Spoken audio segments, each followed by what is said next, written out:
Jaz povem par podatkov.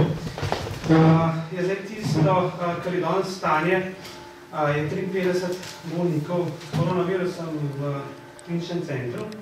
Od tega jih je 14 v enoti intenzivne terapije, zapljanja na zunaj telesni obtok, se pravi 61-letni moški, ki je toliko bolan, da samo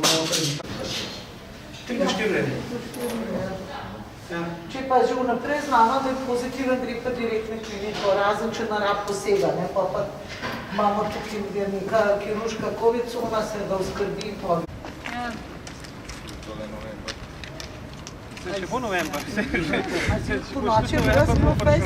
ki bomo postavili pred infekcijsko kliniko, to je tudi ideja stroke, da bomo v bistvu spremno ambulantno zajemanje blizu pa to postavili pred kliniko, ker klinika iz leta 57 je tako drugače infrastrukturno, bom rekel, preživeti ali pa bom dlje preživeti, ampak pravi začetku marca v kontejnerski objekt, ki bomo ta teden postavili, končno pridejo ti kontejneri, da bo ta ambulanta pacijenta v bistvu obravnavala zunaj, noter bo 6 ambulant, kjer bodo čakali na pris. Sprav, da ni treba, ker zdaj ga sprejmemo na oddelek, tako imenovano sivo cono in nam tam poisti. Pa je pa danes stabilno, to poja, ki je problem.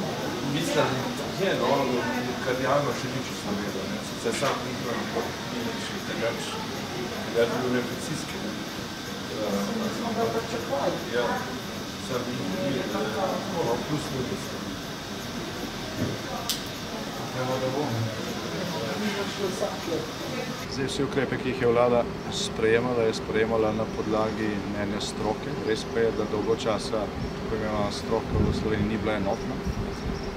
In smo morali vedno pogledati še tudi, kako so se na podobno grožnjo, ki je seveda simetrična po celi Evropi, pravzaprav po celem svetu, odzivale druge države in strokovnjaki po drugih državah.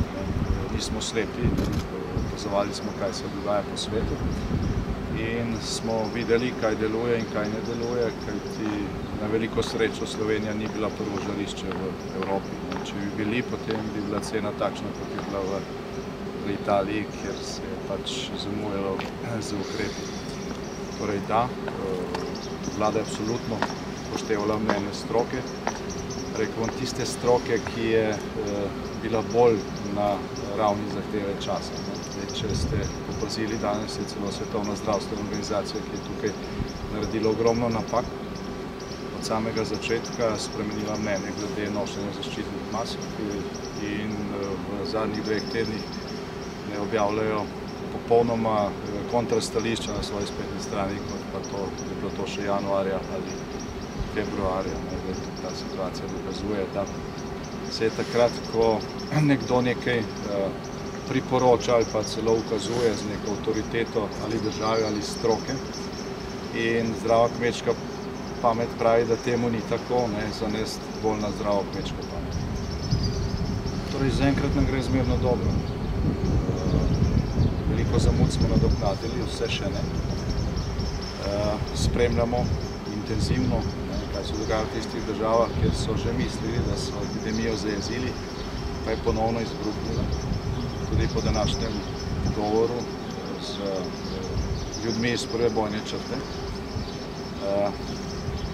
Se v bistvu še bolj zavedam, da tudi ta nevarnost ponovnega vala ni mimo in z tega vidika je treba zelo pazljiv pri sproščanju nekaterih ukrepov. Je pa že zdaj jasno, na podlagi teh izkušenj, ki jih imamo mi in drugi po Evropi, ki so ravnali pravočasno, ki so se odzivali pravočasno, da se bo veliko tega, kar danes razumemo kot zaustavitev javnega življenja, lahko vendarle postopoma, tudi še pred koncem maja, mogoče kaj tudi še pred koncem meseca aprila, začelo vračati v normalo, potem, ko bo dovolj zaščitne opreme in potem, ko se bomo navadili na uporabo te opreme, ker ni samo dovolj, da jo imamo, treba je prav uporabljati. In potem, ko se bodo tudi nekatere službe, servisi, tudi del industrije, pač navadili obratovati v razmerah, ki postajajo nova normalnost in bo ta nova normalnost trajala nažalost vse dokler ne bo učinkovitega cepiva ali vsaj učinkovitega zdravila. V zadnjih 5 dneh lahko rečemo, da opažamo stabilen trend oziroma ne opažamo rasti števila pacientov s koronavirusom. Današnje stanje je 53 pacientov s koronavirusom, od tega 14 v enoti intenzivne terapije.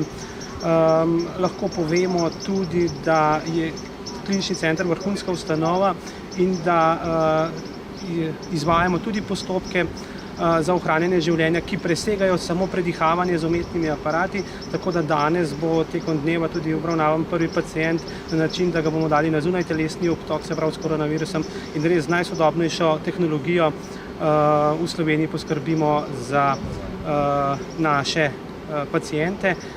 Bi pa rad poudaril, da to seveda lahko dosegamo in vsem nudimo ustrezno pomoč oziroma zdravljenje samo na ta način, ker so vsi Slovenci resno pristopili k zadevi, upoštevajo predloge in na ta način zdravstveni sistem ta trenutek v Sloveniji zmore vso to breme koronavirusa.